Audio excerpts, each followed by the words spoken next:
All right, welcome back, Fear Factory Replica. This is kind of an experiment, and just for me, I love Fear Factory. I've said it before. There's links to other reactions, and I've been long-winded in every other one. So I'm just hoping this isn't a tell.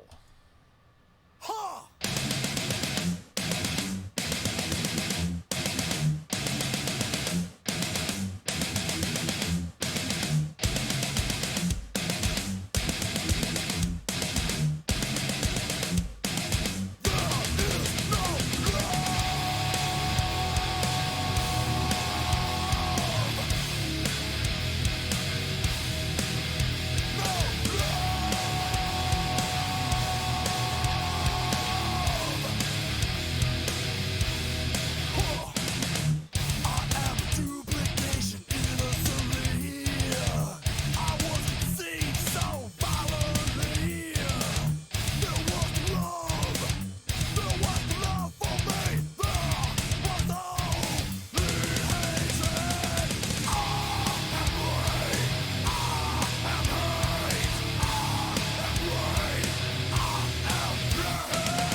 Okay, I'll give up one weird one, and it's gonna be cryptic.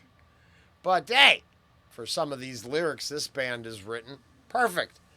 So, I'm watching a story unfold, and it's affecting one of the people involved's life. Looks like drastically, with cancel culture reigning in, and it's possibly going to be a world-class example of jumping to conclusions and taking things out of context. And I hope,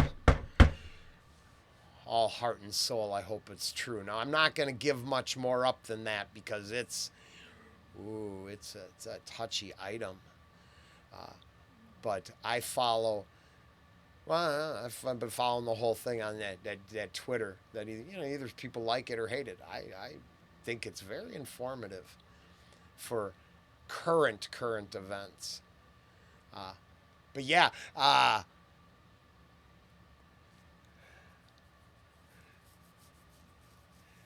how long can you push division and fear and anger before it blows back horribly?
Okay. I have to give something up because the only way I can free myself from any sort of anything is by being honest, and it's not even a put on.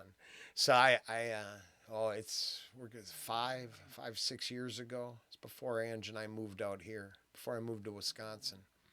So I worked in Wisconsin for like year and a half, I think, before we moved, and I was a shipping clerk, direct mail. Uh, and I helped make that stuff. Oh, I'm sorry. If you ever got a scratch off ad for a car dealership 6 years ago, I was making them. Other people were too, but it's one of those. It was my last go around with the raw side of advertising and direct marketing and stuff, and the grift. But my point is I drove a 20-minute drive each way. Then I moved out here and I drove an hour plus, a little over an hour, yeah, every day. And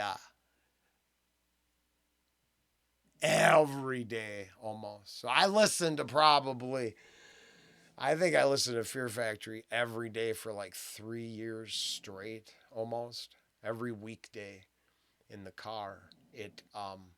That and Mudvayne, their first two albums. So I mean, it was just, they sounded so good. The setup in this car was a different car, so it's irrelevant. But I have to own how obsessed, because sometimes I rail away on obsession, but I gave it up. It was like I liked driving and screaming along with these albums, and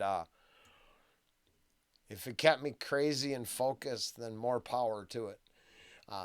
If myself and only a handful of people like the new metal side of the channel, we can enjoy it for the whole time. All right, I fucking love this tune.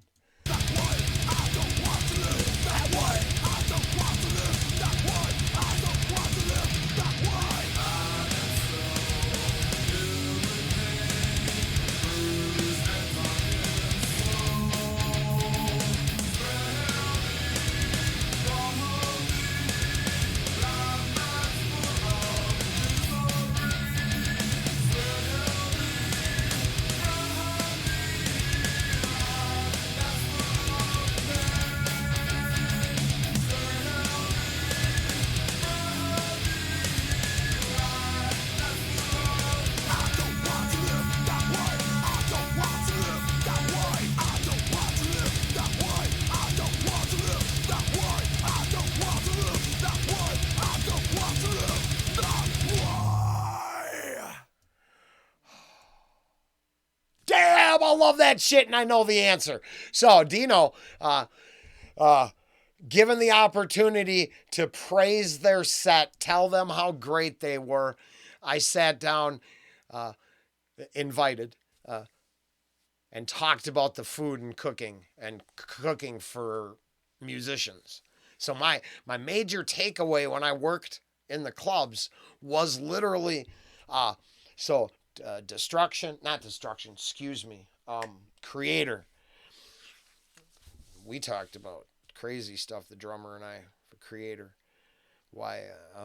But Fear Factory, I talked about food. Shadows Fall, which is a really important band. Not musically, but experience wise. It is my best food story with them. And then meeting Scott Ian, whatever. Sorry.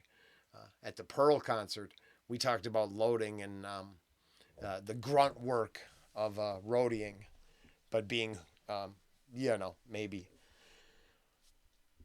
I knew who he was. He didn't think I was ignorant of that.